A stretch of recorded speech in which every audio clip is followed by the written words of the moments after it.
Bismillahirrahmanirrahim. Falenderojmë Zotin e plot fuqishëm, paqja qoftë mbi të dërguarin e tij fisnik Muhamedin alayhi salatu wassalam. Sot e kemi një bashkëbisedim të fryrshëm së bashku me shokun tim, me mikun tim Shpëtim Sjarina këtu në studio.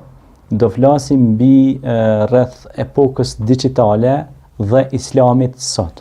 Pra çfarë rëndësie ka epoka e sotme digjitale, pra si interneti, rrjetet sociale, webfaqet, kompanitë ndryshme të networkit pra që çojnë mesazhe të ndryshme dhe dorën zemër e kanë hedh poshtë edhe marketingin klasik dhe tash është zhvilluar me të madhe teknologjia nga koka të mëdha eminente botërore që koha më veç është shkurtu dhe përmes telefonave, smartphonave, përmes laptopeve ose përmes tableteve ndryshme, sa ka rëndësi pra kjo epokë digjitale në përhapjen e thirrjes islame, në përhapjen e mësimeve kuranore, në përhapjen e mësimeve të pastra, pra të bukura dhe të bekura që janë mësimet islame me urtësitë e tyre. Prandaj do ta kisha bën në formë bashkëbisedimi me mikun tim Shpëtim Sjarina. Selamu alaikum, mirë se na erdhën në studio. Mirë se ju gjeta. Ju falenderoj për mundësi që na dha të dalim këtu dhe shkëmbejmë disa mendime rreth kësaj temës.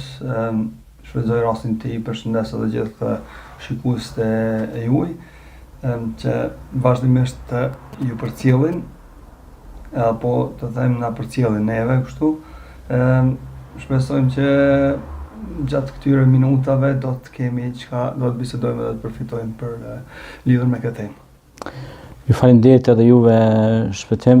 Ne dim se në kohrat, nëse bëjmë një retrospektiv, do të thonë një kthim kohë në të kaluarën, ne dim se në të kaluarën dhe vetë Resulullah Muhammed alayhi salatu wassalam na tha, pra transmetoni nga ona ime qoftë dhe një ajet, ose përshkruani të tjerëve qoftë edhe një thonje të Resulullah sallallahu alaihi wasallam. Pra ishte një lloj fillesa ta quajmë gazetarisë ose fillesa e transmetimit një lajmi. Sikurse ka ardhur edhe vetë zbritja e Kuranit që është transmetuar nga, domethënë një herë është tubuar, është shkruar në lvore, në lkura, është mbajtur mend nga hafizat e Kuranit. E pastaj gradualisht ata duke mësuar përmendsh, duke shënuar, duke ashtu në fund është ardhur te përmbledhja e librit edhe u bën mushaf, është fut Kurani edhe është botu, pastaj edhe është përhap mbar botën. Edhe kështu edhe media sot tash po flasim për kohët më sofistikume, moderne. Po flasim për njerëz të mëdhenj si Elon Musk, për shembull, Elon Musk, Bill Gates ose Jeff Bezos, figura të cilat sot kanë bërë programe të fuqishme ku përmes këtyre programeve, për shembull podcast ose YouTube ose kompani të mëdha gjigande, tash edhe YouTube-ja po na mundson përmes kanalit Musliman TV që ka mbi 46.000 abonenta që ne tash po e transmetojmë këtë ligjërat direkt që po na dëgjojnë dhe dëgjuesit për momentin edhe shikuesit për momentin, pra është një mirësi e madhe, pra që mundsohet brenda një kohe të shkurtër të çosh një mesazh të mirë. Dhe imagjino kam pas rastin para ndoshta s'ka 2 muaj ose 3 kam marrë një ligjërat shumë shkurtër ku imagjinoni për rreth 3 orë kanë pa mbi 70.000 veta në YouTube. Dhe kjo do të thotë që epoka digjitale e davetit ose thirrjes islame duhet të jetë në top list. Për vetë faktin se ne jemi në shtëpitë tona, në familjet tona, vazhdimisht pra jemi edhe të zënë me punë të ndryshme dhe nuk po kemi mundësi non stop në xhami me ndëgju ligjëratat ose leksionet ose mësimet të ndryshme nga dietarët dhe hoxhallarët, qofshin ata botëror ose vendor në vendin tonë. Si është, tash të shkojmë formë pak edhe në formë pyetësori, si është digitalizimi nga vendi ku vini ju, sa i kushtohet rëndësi botës digjitale, sa e përdorin për dobi, normal, njerëzit internetin, faqet e internetit, sajtet e ndryshme, faqet e Facebookit, të Instagramit, të këtyre rrjeteve sociale, sa e përdorin për dobi, jo për dëm. Kuptohet se ne patëm rastin edhe në Amerikë, po edhe në Angli në vende ndryshme që shumë adoleshenta duke hinë në faqe të këqija, pra pa lidhje, ata u bon edhe vrasës edhe kanibal. Kështu që është një thik me dy teja, do të thonë sa ka mirësi që mundet me njeriu me mësu shumë përmes kurseve, leksioneve ndryshme. Me thonë drejtën, mi para se ty në përgjigjen pyetjes tone. Do t'ju kisha qasë kësaj edhe nga aspekti fetar. E di mirë, për shembull, se në kohën e Muhamedit a.s. kur ka ardhur zbritja, kur ka filluar zbritja e Kuranit, që ka zgjatë 23 vite, në shumë ajete kuranore, Allah i thot Muhamedi a.s. thuaju. Shko thuaju. Të më mbarte mesazhin. Me rëndësi është bartja e mesazhit, ajo nuk ka ndryshuar asnjëherë. Rëndësia e bartjes së mesazhit. Format, edhe pse ka ndryshuar format, mirë po qasja e njeriut ndaj urdhrit të Zotit nuk guxon asnjëherë të ndryshoj as të zbehet. Nëse mundësisht mund të edhe të shtojmë pak, do të bëjmë pak më devotshëm në atë aspekt. Mirë po, nëse fillojmë tash, sikur çdo gjë, edhe teknika. I zgjon njerëz ta bëjnë një pyetje. A lejohet apo s'lejohet? Sepse çdo risi që vjen, do t'i qasmi njëre nga ky aspekt, domethënë, a lejohet apo jo? Tek çështja e teknikës, përdorimi varësisht për shembull se për çfarë arsye dhe përdorat. Mund të jetë edhe e nevojshme, dhe është edhe e nevojshme. Për shkak se vetëm tek fjala kul, thuaju. Vetë fakti që Allah po na urdhëron me e bartë mesazhin, nuk po na cenon formën, se vetëm këtë formë. Nuk po ta përkufizon, vetëm në këtë formë shkoj edhe thuaju. Po thot shkoj edhe thuaju. Mënyrat se si mënyra e veprimit, mënyra e folën. Kurani e ka për shembull qasjen që ke ti ndaj për shembull një urdhri dhe shprehja jote, po se si shkon zoni jot deri tek masa, këtu nuk ta ka caktuar, nuk ta ka kufizuar.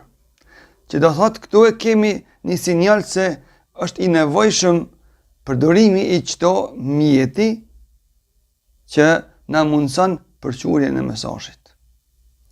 Në kohën e Muhamedit sallallahu alajhi wasallam ka ndalë për me quajtur mesazhin pak më lart, ka ndalë në kodër. Në arsit madhe. Pse? Sepse qëllimi është që zoni të shkojë më lart. Atë mundësi e kanë pas. Ma vonë kanë dalë disa mjete të tjera, asnjëherë qëllimi pa u zbehur, as devotshmëria ndaj urdhrit që na është saktuar. Aspekti moral i qasjes ndaj internetit apo ndaj teknikës, teknologjisë nuk ndryshon asnjëherë. Sepse në gjithmonë do të kemi parasysh se kur ta bëjmë një vepër, pavarësisht e bëjmë vetë vepër drejt për drejt, a e bëjmë nëpërmjet teknikës apo diçka, do të kemi parasysh se Zoti na shikon edhe na dënon apo na shpërblen varësisht se çfarë vepre kemi bë. Mirë po, tek daveti tash lidhemi, normal që të thirrja në Islam ka luajtur rolin e vet. Shkaku se nëse ne nuk e kishim përdor teknikën, për shembull, ne do të kishim pas sikur në këtë rast sonte, vetëm disa 5-16 vetëve që për shembull do t'i kishim pas tu me ju fol. Mirë po nëpërmjet teknikës ka mundësi domosdoshmë që zëri jon të depërtoj tek një mas më e gjerë. E pyetëm një herë një hoç, pse po ligjeron kaq do të me një thellësi dhe niveli shumë i lartë i tij. Kurse xhamati nuk e kishte edhe aq të nivelit. Po më dha një përgjigje, tha ne duhet të jemi gjithmonë në nivel të ngritur, shoku se përdorimi i teknikës, po ja mundson edhe atij tjetrit, për shembull, që nuk është aty prezent, me ndëgju. E ato na nuk e njohim se kush është. Mund të jetë aty intelektuali, mund të jetë aty një person ndoshta edhe i thjesht, mund të jetë i kategorisë së mesme.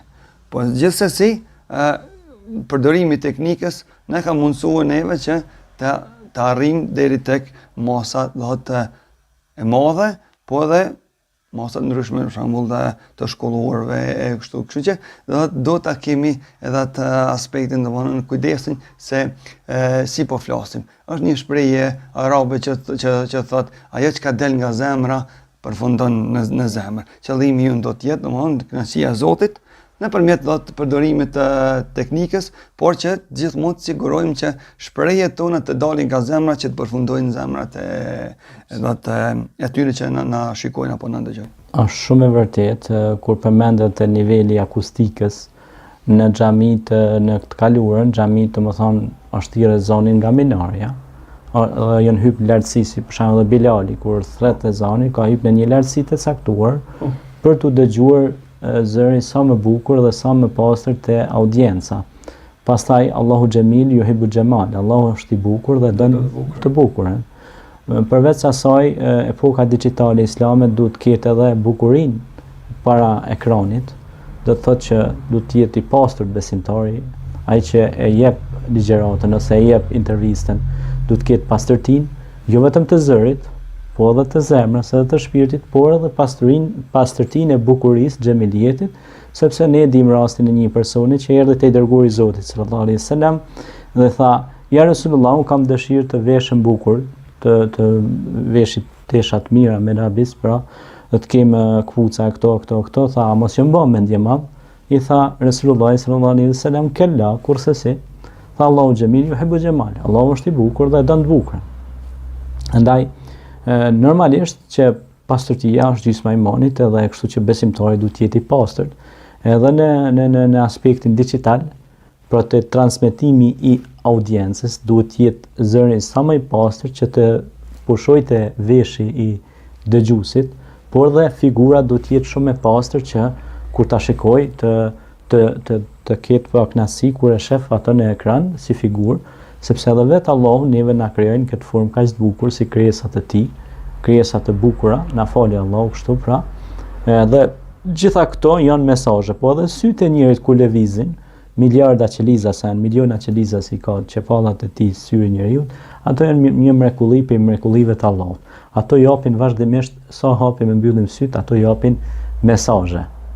Ndoshta ju kujtohet rasti i Sulejmanit alayhis salam në kohën e Belkisës, domethënë kur ishte një histori shumë interesante transmetohet që ai tha që do ta sjell tha Fronin tha pa lujt vendi, ishte një ndër e xhinët që kishte në bashkëbisedim, kurse një ndër besimtarët e dinte një emër prej emrave të Allahut, tha unë tha do ta sjell Fronin tha sa ti mbyllsh edhe ti hapësh syt.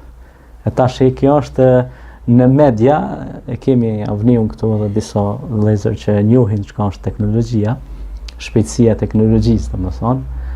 Tash ti laptopi sa më shpejt po është, domethënë pe kryen efikasitetin e vet, kurse në kohën e Sulejmanit alayhis salam, ky besimtari ishte shumë i vendosur në qëllimin e tij të transmetimit të mesazhit dhe kishte kuptuar mesazhin e besimit. Ishte një besimtar i madh dhe i tha unë ta sjell ta Fronin sa të hapësh edhe mbyllësh syt.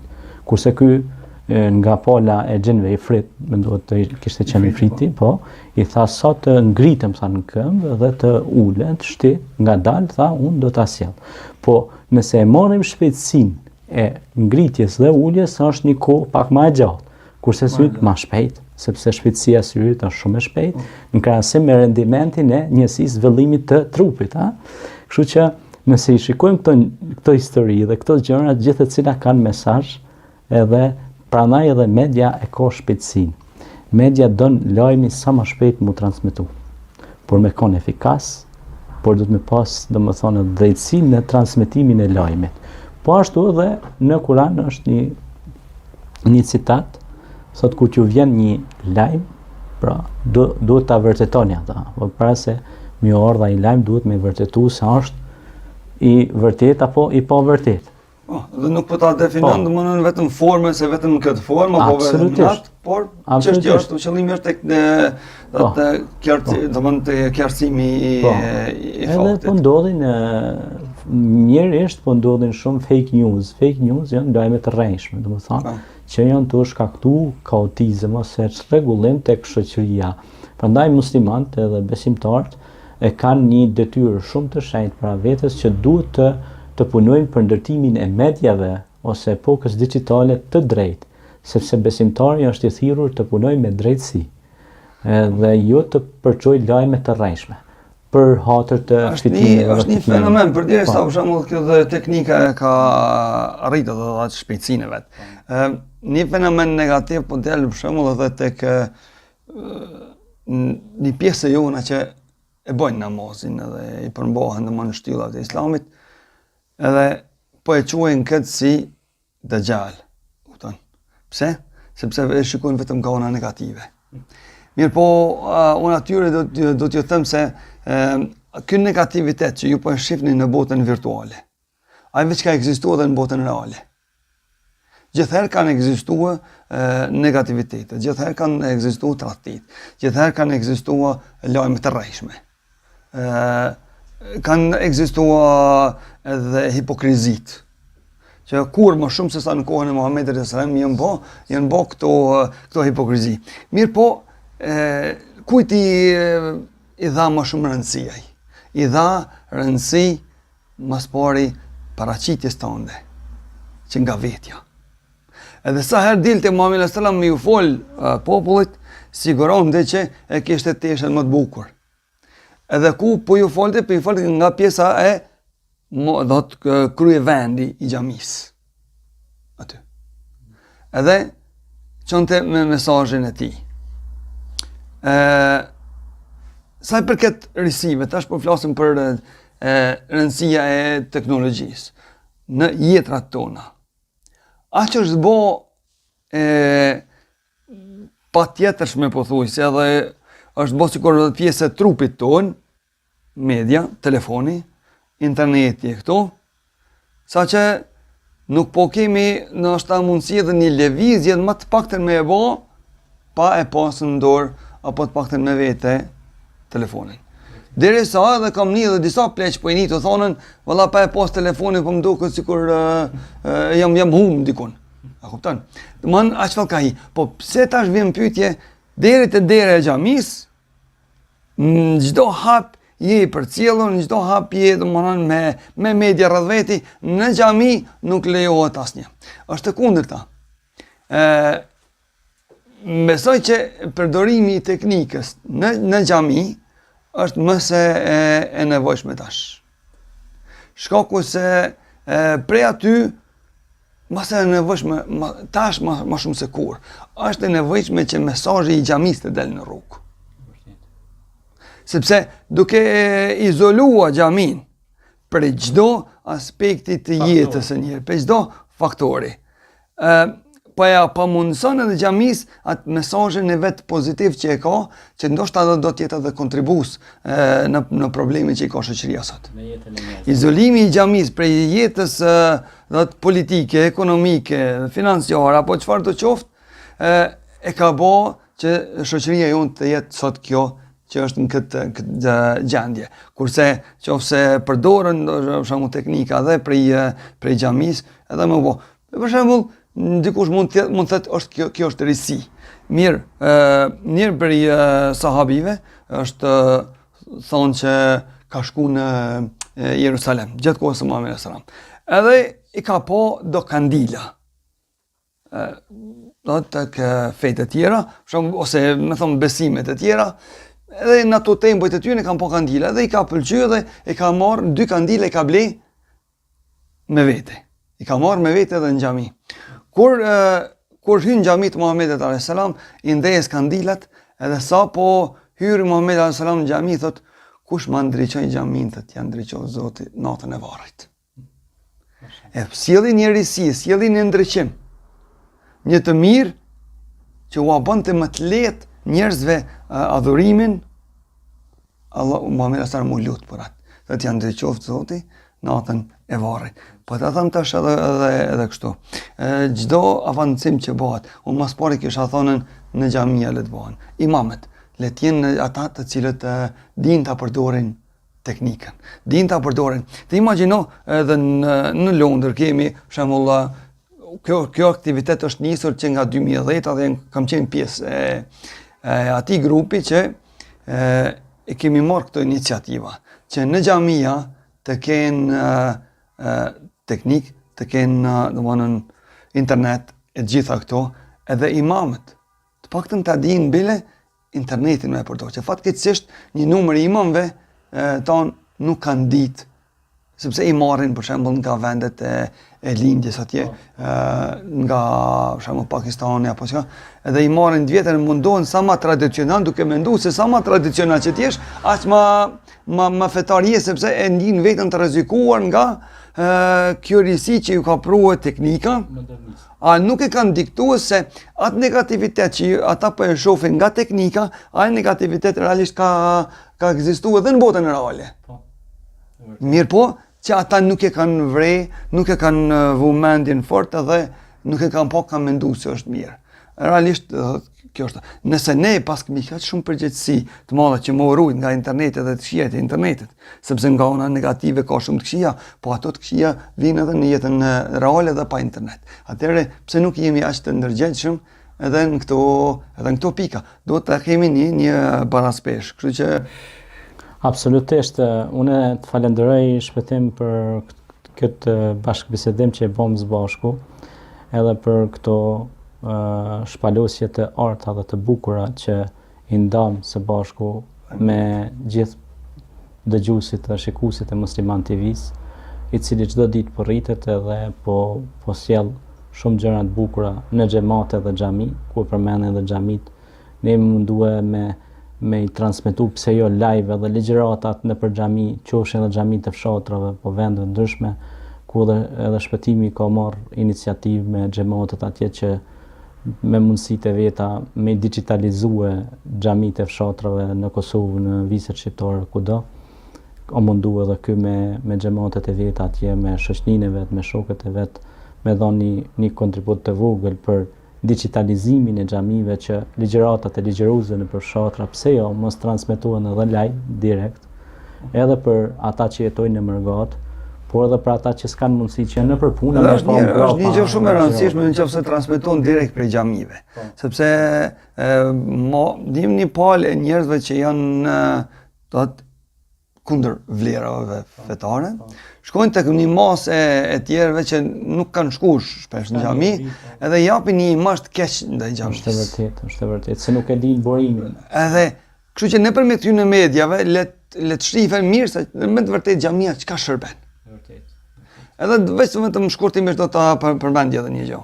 Një prej rasteve kohën e Muhamedit sallallahu alajhi wasallam, shkon një person në Medinë dhe don me vrau Muhamedit sallallahu alajhi wasallam. Edhe e kapin atë person, edhe ta shkon ndodh kur del Muhamedi sallallahu alajhi wasallam me shof atë person do të kapën prej tyre të xhamatit edhe i thon mirë, lirone, jepni me hëngër, le të merr me dorën e vet.